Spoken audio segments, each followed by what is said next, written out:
Unajifanya malkia hapa lakini wewe ni mjinga kabisa. Hey man, that's too much. The supermarket was loud. Trolleys squeaked. Children begged for candy. A generator hummed somewhere behind the building. A cashier kept calling, "Next, next." But then everything stopped.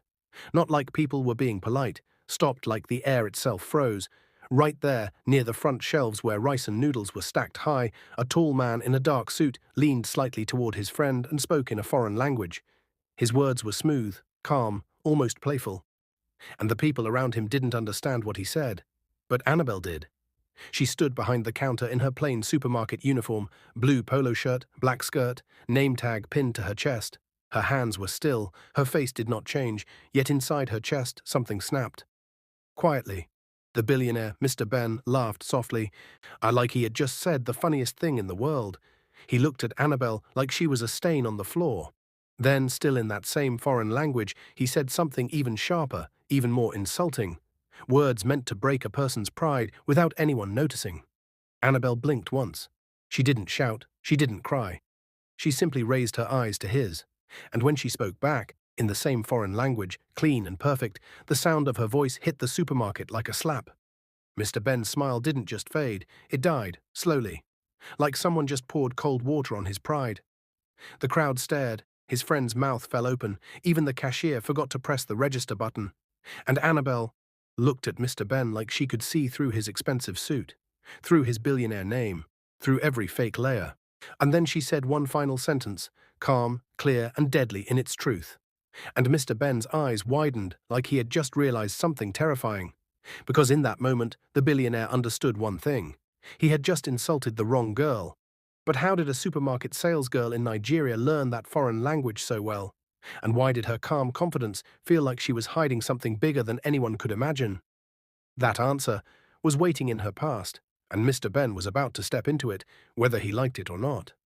Because as the crowd kept staring, Mr. Ben took one slow step closer to Anabel and said her name like a threat. Anabel. And the way he said it showed he was ready to turn the whole place upside down. Then Anabel's manager walked out from the back office, looked from Anabel to Mr. Ben, and suddenly went pale. "Sir," the manager whispered, "why are you here?" Mr. Ben didn't respond. He just kept staring at Anabel, and Anabel's calm finally cracked.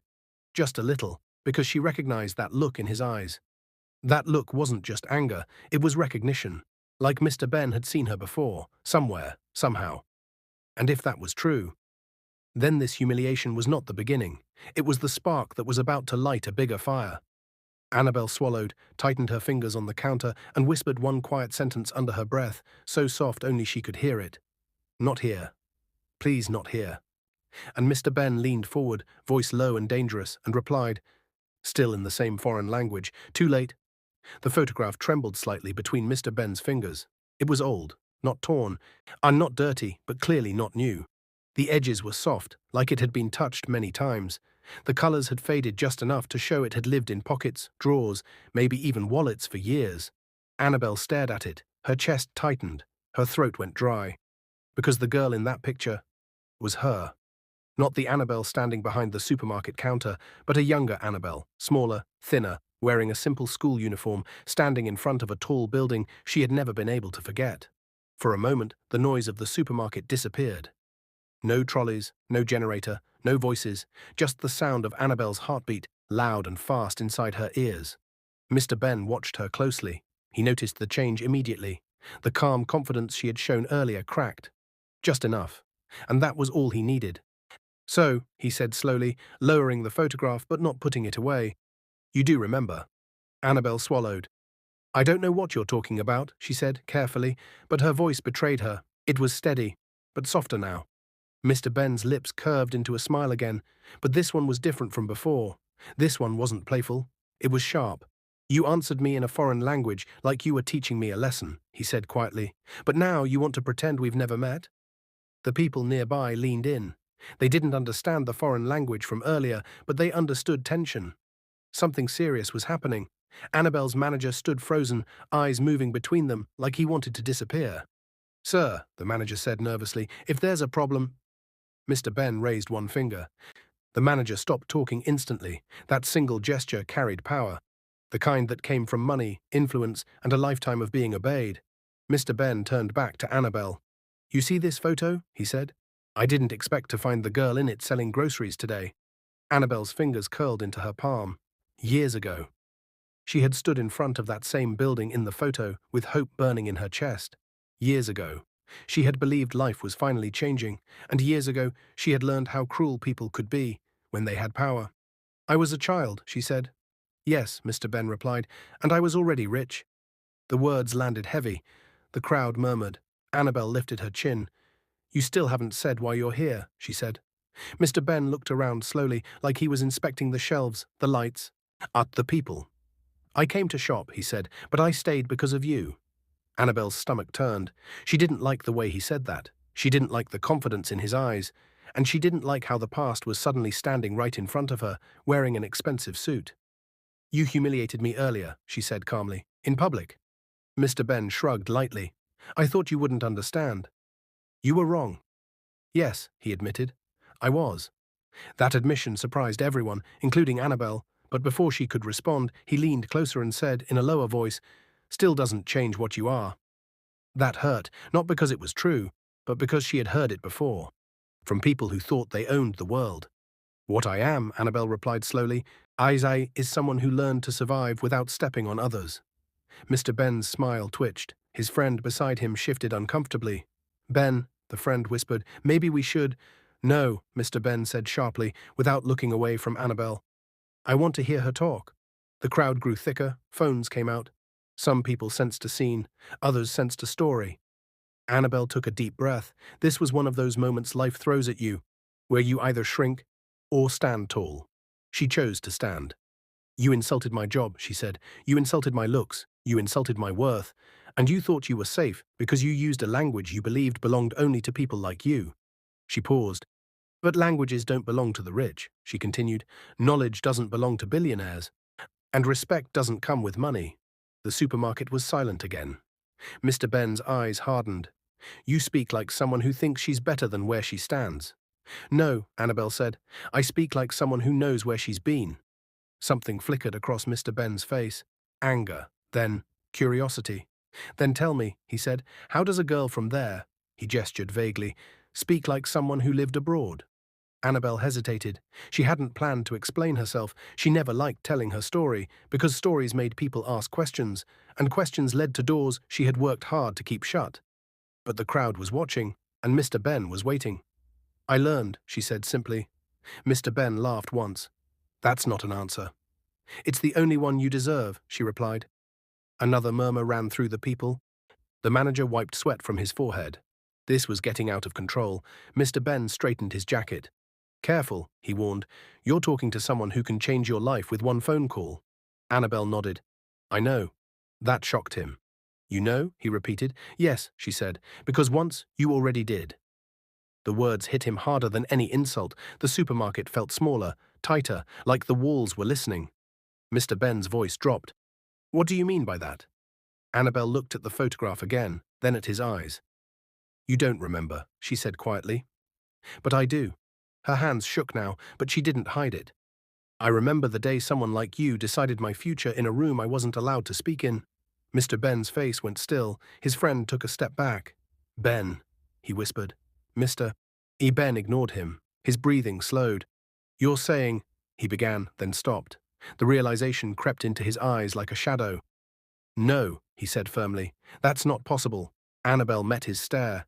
"It is," she said, and for the first time since this encounter began, Mr. Ben looked unsure, the billionaire who mocked her. The man who believed he stood above everyone else was suddenly questioning his own memory. Then his phone vibrated in his pocket. He didn't take his eyes off Anabel as he answered it. "Yes," he said. There was a pause, then his face changed, just slightly. "What?" he asked. Another pause. Anabel watched closely. Whatever was being said on that call mattered.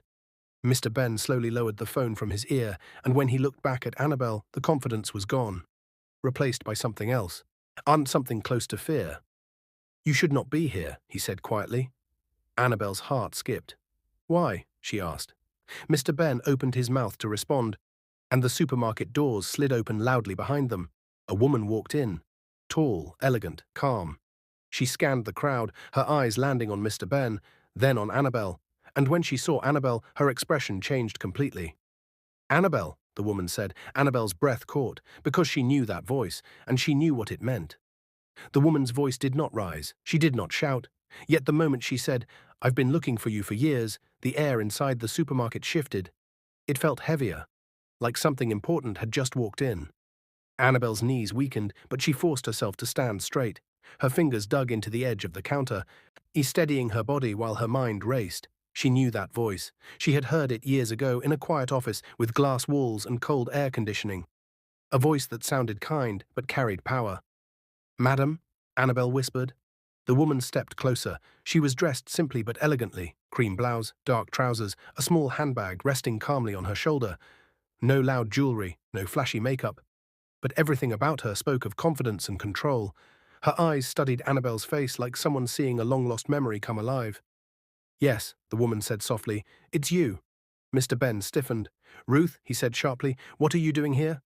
The woman finally looked at him, and when she did, her eyes hardened. "Not now, Ben," she replied. "This moment isn't about you." That sentence landed like thunder. All people around gasped quietly. No one spoke to Mr. Ben like that. No one. Annabel looked between them. "You know him?" she asked. Ruth nodded once. "Unfortunately." Mr. Ben clenched his jaw. "This is inappropriate," he said. "You're making a scene." Ruth turned fully toward him now. "You made a scene the moment you opened your mouth to insult her," she said calmly, "in a language you thought made you clever." The crowd murmured louder. Some people nodded, others leaned closer, phones raised higher. Mr. Ben's face flushed. "You don't understand." "Oh, I understand perfectly," Ruth cut in. "I was there." Annabel's heart skipped. "There." "Where?" she asked. Ruth looked back at her, gentler now. "At the interview," she said, "years ago." The word interview cracked something open inside Anabel. Memories flooded back. Years ago, Anabel was 17. She wore her only decent dress, a simple blue gown she had ironed carefully that morning. Her hair was neatly packed, her shoes slightly worn but clean. She sat in a waiting room with cold white walls, holding a folder to her chest like it was a shield. Inside that folder were her dreams. Certificates, recommendation letters, a small note from her late father that said, "Your mind is your greatest gift." She remembered the door opening. A group of people walked in, men in suits, women with tablets, and one young man, confident, smiling, already rich. Mr. Ben. She didn't know his name then, she only knew how he looked at her. Like she didn't belong. They asked her questions. She answered them well. Very well, she spoke clearly. She explained her ideas. And she even answered a question in a foreign language, just to show she could. Some people looked impressed, but Mr. Ben leaned back in his chair and whispered something to the man beside him. They laughed. Later that day, Anabel received a short email. "We regret to inform you. No explanation, no feedback, just rejection." That night she cried quietly so no one would hear. She never knew why she was turned away. Until now. Back in the supermarket, Annabel's chest felt tight. "You were there," she said to Ruth. "You saw everything." "Yes," Ruth replied, "and I regret what happened every day." Mr. Ben stepped forward. "This is not the place for old stories," he snapped. "She's just a salesgirl now, why dig up the past?" Annabel flinched at the words, "just a salesgirl," but Ruth didn't. She turned to him slowly. "That salesgirl, as you call her," Ruth said, "was the most brilliant candidate that day." The supermarket erupted in whispers. Mr. Ben froze. "What are you saying?" he asked. "I'm saying," Ruth continued, "that you influenced a decision you had no right to influence." "That's a lie," Mr. Ben said quickly. Ruth raised an eyebrow. "Is it?" She reached into her handbag and pulled out a slim tablet, tapped the screen once, then twice. "You remember this?" she asked, turning it toward him. Mr. Ben's face drained of color. Anabel couldn't see the screen, but she didn't need to. She saw the truth written on his face.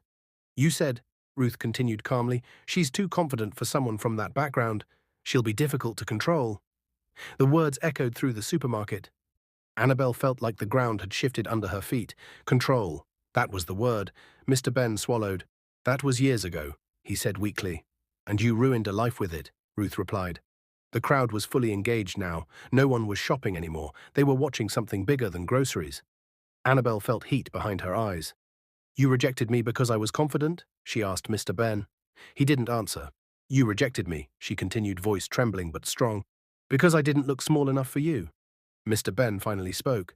You would have failed anyway, he said, trying to regain control. People like you don't survive in my world. Silence fell. Anabel smiled sadly. You're wrong, she said. I survived without your world. That hit him harder than anger.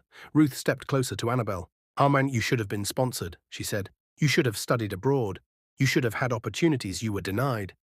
Anabel shook her head slowly. I found another way, she said. It wasn't easy, but it was mine. Mr. Ben scoffed. And look where it got you. Anabel met his eyes. I sleep with peace, she said. Can you say the same? The crowd murmured in approval. Mr. Ben clenched his fists. You think embarrassing me here changes anything? He snapped. I'm still who I am. Yes, Ruth said quietly. That's the problem. She turned to Anabel again. Do you know why I've been looking for you? She asked. Anabel shook her head. Because the project you described in that interview, Ruth continued, is now worth millions. Annabel's breath caught. What?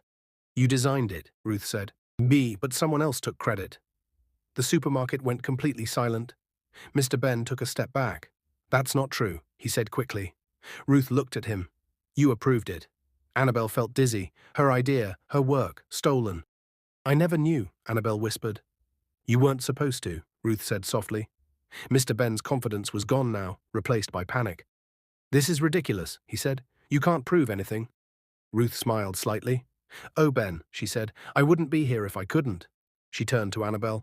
I came today to shop, she said, but I stayed because I heard you speak. Anabel looked at her, confused. You answered him in that language, Ruth continued, and I knew immediately. Knew what? Anabel asked. That you were the girl we lost. Tears filled Annabel's eyes, years of struggle. Years of wondering why, years of blaming herself, all crashing together. Mr. Ben's voice cracked. You don't understand what you're doing, he said. This could destroy me. Ruth nodded. Yes, she said. It could. The word could hung in the air. Anabel wiped her eyes slowly. What do you want from me? She asked Ruth. Ruth took a deep breath. I want you to decide, she said. What happens next? Mr. Ben's eyes widened. What? He shouted. You can't put this in her hands. Ruth turned to him coldly. You already did, she said, years ago. Anabel felt everyone's eyes on her now, her manager, the shoppers, the guards, even Mr. Ben's friend, who looked ashamed. For the first time in her life, power was not staring down at her, it was waiting for her answer. But power is heavy. And Anabel wasn't sure she was ready to carry it. I need time, she said softly. Mr. Ben exhaled sharply, like he had been holding his breath. Ruth nodded. You'll have it, she said, but not much. She leaned closer to Anabel and whispered so only she could hear, because once this leaves this building, there is no turning back. Anabel nodded slowly. Mr. Ben watched them both, and for the first time, fear truly showed on his face. Because he realized something terrifying, the girl he once silenced now had a voice loud enough to ruin him. And she hadn't even decided to use it yet. The word press did not sound loud, but it landed like a bomb. Mr. Ben's face lost all color. The press? He repeated. Who called the press? The security guard hesitated. Sir, someone inside already posted a video. It's spreading fast. Phones were everywhere now. People were no longer pretending to shop. They were recording, streaming, whispering excitedly. Anabel felt her chest tighten again, but this time it wasn't fear alone. It was the weight of attention. Too much. Too sudden. Ruth stepped forward calmly, like someone used to storms. Everyone, she said, her voice firm but controlled, this is still a private business matter. Please lower your phones. Some people obeyed. Most didn't. Mr. Ben leaned close to Ruth, his voice sharp and urgent. You promised discretion, he hissed. I promised fairness, Ruth replied. You confused the two. Anabel stood there, feeling like the ground beneath her was slowly turning into water. All her life she had survived quietly. Now the world was staring. Anabel, her manager whispered beside her, panic in his eyes. Do you know what's happening? She shook her head. I think, she said slowly, I'm about to find out. The supermarket doors slid open again. This time cameras rushed in. Flashes popped. Voices called out. Mr. Ben, is it true you stole a young woman's idea? Who is she? Is this about discrimination? Mr. Ben stepped back instinctively. Security guards formed a loose wall, but it was too late. The story had already escaped. Anabel felt dizzy. Ruth noticed immediately. She placed a steady hand on Anabel's shoulder. Breathe, she whispered. Look at me. Anabel did. Good, Ruth said softly. Now listen carefully. You don't have to say anything you don't want to. Not today, Mr. Ben snapped. No, he said. She has to say something. This whole thing started because she embarrassed me. Ruth turned sharply. No, Ben, this started because you underestimated her. Annabel closed her eyes briefly. Underestimated? That word again. She opened them and looked at Mr. Ben. You humiliated me first, she said quietly. I only answered you. A reporter's microphone pushed forward. Miss, is it true you worked on a project linked to Mr. Ben's company? Annabel froze. All eyes swung to her. This was it. The moment she had avoided her whole life. If she spoke, nothing would ever be the same. If she stayed silent, the truth might die again. Ruth waited. She didn't push. She let Annabel choose. Annabel thought of her father, of the note in her folder. Your mind is your greatest gift. She took a slow breath. Yes, she said. The supermarket exploded with noise.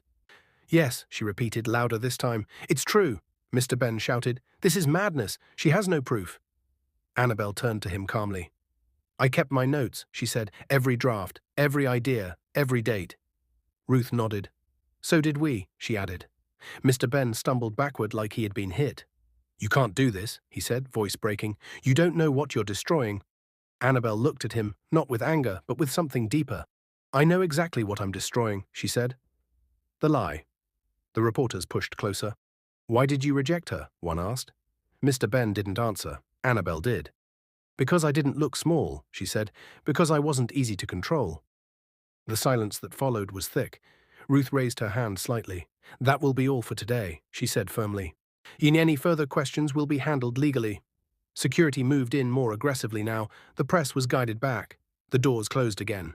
But the damage was done. Mr. Ben sank into a nearby chair like his legs had given up. His friend stared at him, disbelief written all over his face. You ruined everything, the friend whispered.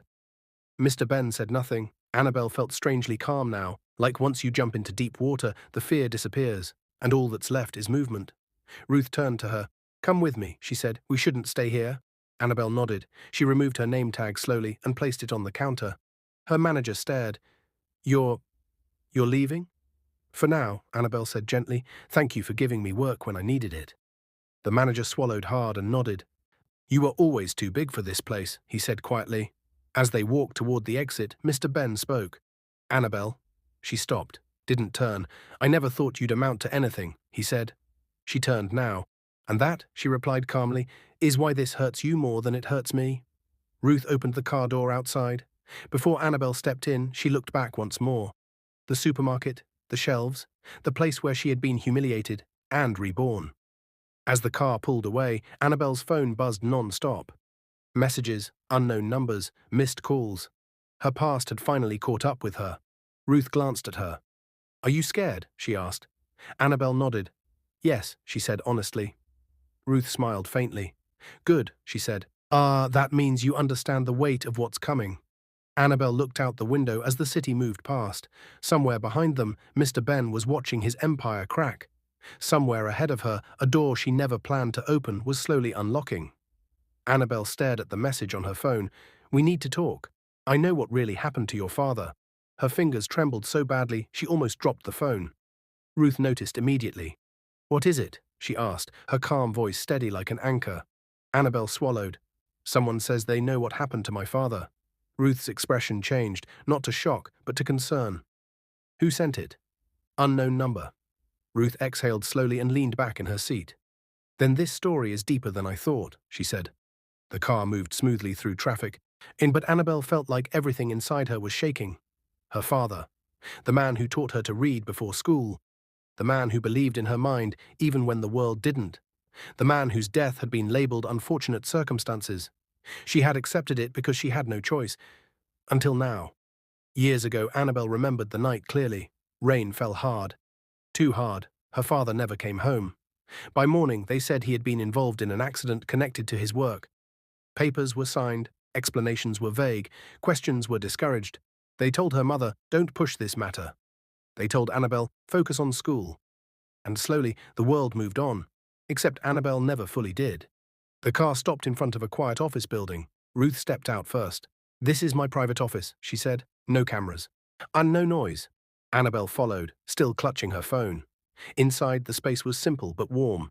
Bookshelves, soft lights, a large table in the center. Ruth poured water and handed Annabel a glass. Drink, she said. You'll need clarity. Annabel nodded and took a sip. Her phone buzzed again. Tonight, if you want answers, come alone. Her heart raced. Ruth read her face. They want to isolate you, Ruth said firmly. That's never a good sign. But what if it's true? Annabel asked, voice breaking. What if my father… Ruth placed a hand on hers. If it's true, she said, we will handle it smartly. Not emotionally. Annabel nodded, but inside the storm grew stronger. I can't ignore this, she said. I've lived with questions my whole life. Ruth studied her for a moment. Then you won't go alone, she said. Annabel looked up sharply. They said alone. And that, Ruth replied calmly, is why we won't obey. Meanwhile, across the city, Mr. Ben sat in the back seat of his own car, staring at nothing. His phone buzzed non-stop. Headlines, messages, angry board members. What do we do? His assistant asked nervously. Mr. Ben said nothing. His mind wasn't on the company, it was on Annabel. On the way, she looked at him, not with fear, not with envy, but with truth. For the first time in his life, money couldn't silence a problem. Find out who contacted her, Mr. Ben finally said. The assistant hesitated. Sir, the message about her father, he snapped. I want to know who sent it. The assistant's eyes widened slightly. Sir, are you sure? Mr. Ben turned slowly. Yes, he said, because if that past comes back, it won't just destroy her. It will destroy me. That evening, Annabel stood in front of her mirror, staring at her reflection. She no longer looked like just a supermarket salesgirl, but she didn't feel powerful either. She felt like a child again, about to open a door she had been warned never to touch. Ruth watched her quietly. You don't have to be brave, Ruth said. You just have to be honest. Annabel nodded. They left together. Not to a dark alley, not to a hidden bar, but to a small cafe by the roadside, public enough to be safe, quiet enough to talk. A man sat alone at a corner table, middle-aged, simple clothes, nervous eyes. The moment Annabel saw his face, something inside her shifted. I know you, she whispered. The man stood slowly. You were very young, he said. Sheesh, but you look just like your father. Annabel's breath caught. Ruth stayed slightly behind, watching carefully. My name is Samuel, the man continued. I worked with your father. Annabel's hands shook. They said he died in an accident, she said. Samuel nodded sadly. That's what they told everyone. Annabel felt cold. And the truth? Samuel looked around nervously. Your father discovered something, he said. Something that powerful people didn't want exposed. Ruth stepped forward. Be specific, she said. Samuel swallowed. He found proof of intellectual theft, he said. Ideas taken from young talents, files erased, credits changed. Annabel's heart pounded. Like mine, she whispered. Samuel nodded. Yes, your father tried to protect those ideas. Annabel felt tears fill her eyes. Who? She asked. Harper, who did this? Samuel hesitated. Then slowly, he looked away. Ruth's jaw tightened. Say it, Ruth demanded. Samuel's voice dropped. The company Mr. Ben was building. Silence crashed down like thunder. Annabel felt like the world tilted. No, she whispered. He didn't even know me then. Samuel looked back at her, pain in his eyes. He knew your father. Ruth inhaled sharply. Did Mr. Ben order it? She asked. Samuel shook his head quickly. I don't know, he said, but his rise wasn't clean, and your father stood in the way. Annabel's knees weakened. Ruth caught her arm. You should have stayed buried, a cold voice said behind them. They turned. Mr. Ben stood there, not angry, not loud, just cold. The cafe went silent. Samuel froze. Mr. Ben looked at him. You talk too much, he said calmly. Annabel stared at Mr. Ben, heart pounding. You knew, she whispered. Mr. Ben didn't deny it. I knew your father was a problem, he said, and problems have consequences. Ruth stepped forward, eyes blazing. You just admitted… I admitted nothing, Mr. Ben interrupted, and you have no proof. Annabel felt something break inside her. The humiliation, the stolen idea, her father, all connected. You ruined my life before I even began living it, she said, her voice shaking but strong. Mr. Ben looked at her quietly. And yet, he said, you're still standing. He leaned closer. Careful, Annabel, he whispered. Some doors don't close once opened. Sirens sounded faintly in the distance. Ruth smiled slightly. That's interesting, she said, because some doors are about to be forced open. Mr. Ben's phone rang. He glanced at it, and for the first time, real fear crossed his face, because the caller ID read, Economic Crimes Unit. The cafe felt too small, too quiet, even the air seemed afraid to move. Mr. Ben's phone kept vibrating in his hand, the name on the screen glowing like a warning light he could no longer ignore. Economic Crimes Unit. Ruth watched him closely. "So," she said calmly, "they've finally found your number." Mr. Ben didn't answer immediately. He looked at Anabel instead. Really looked at her. Not like before, when he saw her as invisible, but like someone staring at a crack in a wall, realizing the whole building might fall. "You think this changes anything?" he asked her quietly. Anabel wiped the tears from her cheeks with the back of her hand. Her voice was soft when she spoke, but it didn't shake. "It already has," she said. Samuel shifted nervously in his seat. "I shouldn't be here," he muttered. "I warned you. I told you this would be dangerous." Mr. Ben turned sharply. "You should have kept your mouth shut," he said. Ruth stepped between them without fear. "Threats won't save you now," she said. "They didn't save you before either." Mr. Ben finally answered the call. "Yes," he said flatly. Pause. "Yes, I'm aware." Another pause. "No, I don't need my lawyer right now." Annabel's heart pounded. That sentence alone told her everything. When a man like Mr. Ben didn't ask for his lawyer immediately, it meant the ground under him was no longer stable. He ended the call and slowly slipped the phone back into his pocket. "They want to talk," he said. Ruth smiled slightly. "They always do." The cafe door opened and closed as customers quietly slipped out, sensing danger. Soon, only 4 people remained: Anabel, Ruth, Samuel, and Mr. Ben. For the first time since she met him, Mr. Ben sat down. Not because he wanted to, because his legs no longer trusted him. "You don't understand what you're pulling apart," he said, rubbing his face. "This isn't just about me." Anabel leaned forward. "Then explain it," she said. Mr. Ben let out a dry laugh. "You think this started with one idea?" he asked. "With one interview?" Ruth crossed her arms. "We know it didn't." Mr. Ben nodded slowly. "Good," he said, "because what your father found wasn't just theft. It was a system." Annabel's chest tightened. "A system?" she repeated.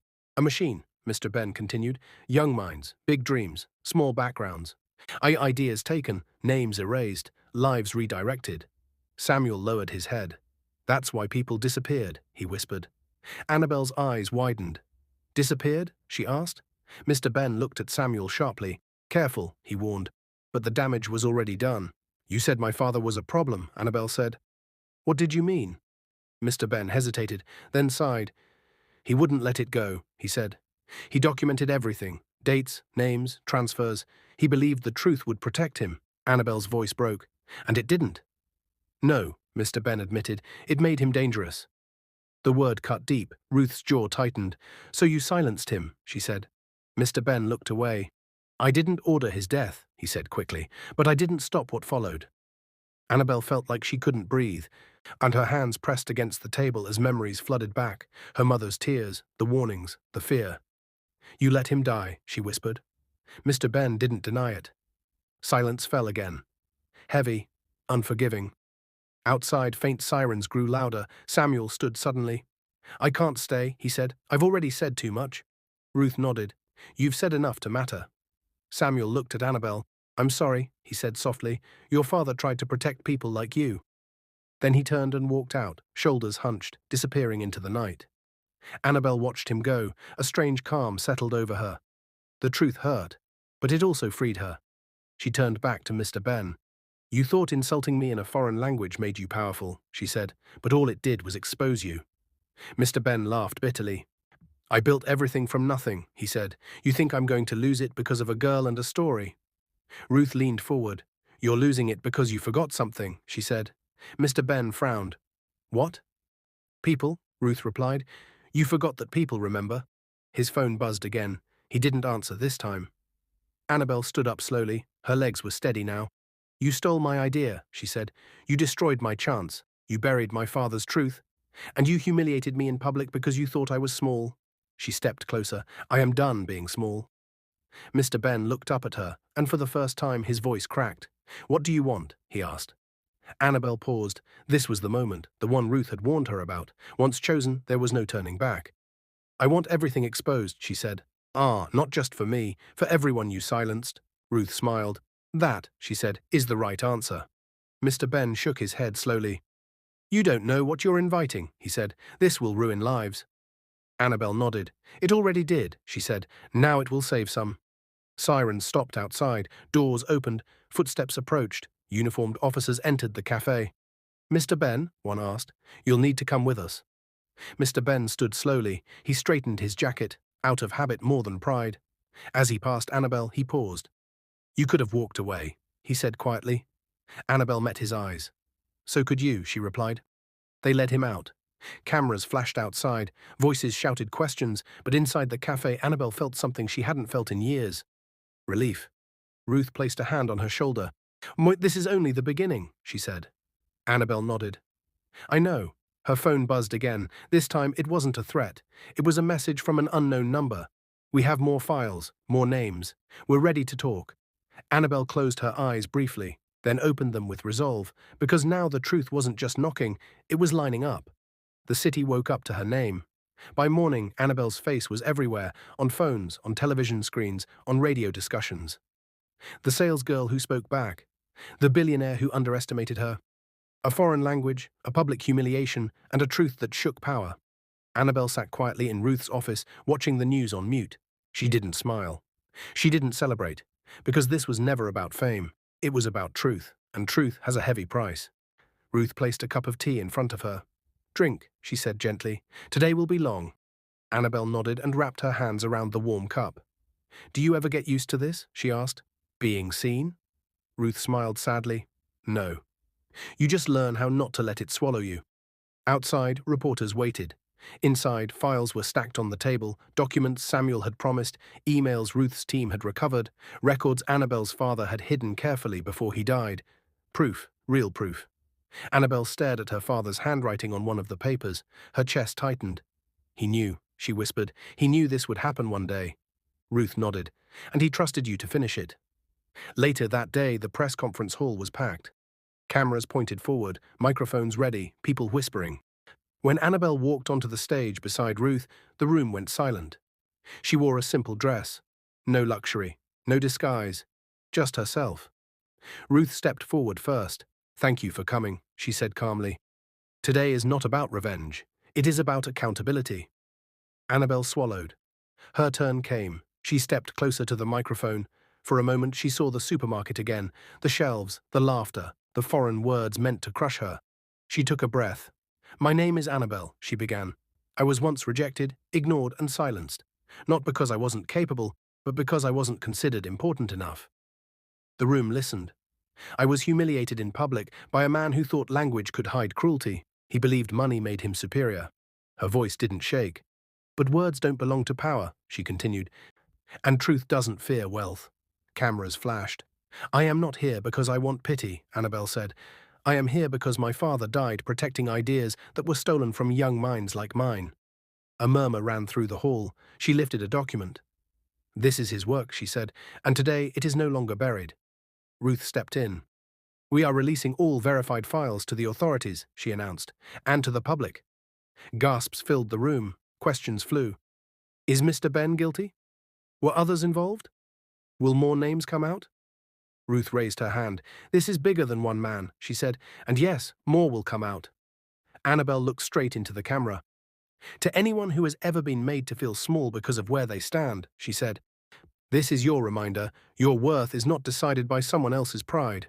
The room erupted. Applause, shouts, flashes. That evening, Anabel stood alone by a window, looking at the city lights. Her phone buzzed. A message. "I'm sorry, no name." She didn't reply. Some apologies come too late. Ruth joined her. "You did well," she said. Anabel nodded. "I wish my father was here." Ruth placed a hand on her shoulder. "He is," she said softly. "Through you." Anabel closed her eyes. For the first time in years, the pain eased. Days later, Mr. Ben's empire collapsed quietly. Companies withdrew, partners disappeared, investigations widened. He watched it all from a place where money couldn't save him. One afternoon, he was handed a letter. No sender, just one line written clearly. The sharpest comeback was never anger. In it was truth. He folded the paper slowly, and for the first time in his life, he understood regret. Anabel returned to the supermarket one last time. Not to work, just to stand. She smiled at the manager. "Thank you," she said. He nodded, eyes shining. "You reminded us," he replied, "never to underestimate anyone." As she stepped outside, the sun warmed her face. Her phone buzzed again. This time it was Ruth. "Ready for what comes next?" she asked. Anabel smiled. "Yes," she said, because the girl who was humiliated in a foreign language had spoken back, and the world listened. Money can buy silence, power can hide behind words. But truth always finds its voice. Where are you watching from today? Comment your city and country. What did this story teach you? Share your thoughts below. Subscribe for more inspiring emotional stories.